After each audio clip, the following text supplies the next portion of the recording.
The depths of fear. Jacob's breath was shallow, his heart hammering in his chest as he descended deeper into the cave's dark mouth. The pressure of the cold water felt unbearable, squeezing against him from all sides. He had dived many times before, but this felt different, more suffocating, more oppressive.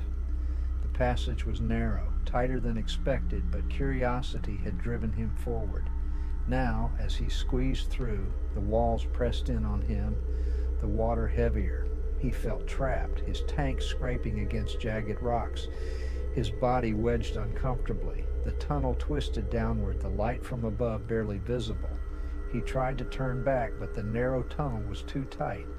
Panic gripped him as his breathing quickened, his chest tightening with every breath. His gauges showed plenty of air. He had time, but his mind screamed for escape. Then there was a sound, low, scraping, echoing through the dark. His lights flickered, revealing a massive shadow just out of reach. Something was in the water with him. His pulse quickened, every instinct telling him to swim, to flee. But the passage was too tight, the walls too close. His body was paralyzed with fear. The shadow moved again, drawing nearer. Jacob's air was running thin now, his heart racing, each breath harder to take.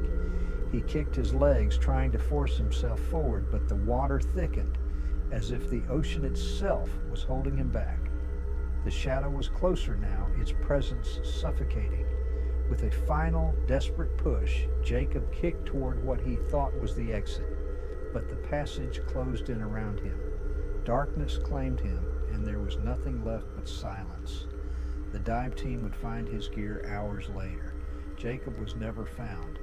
The cave had swallowed him whole.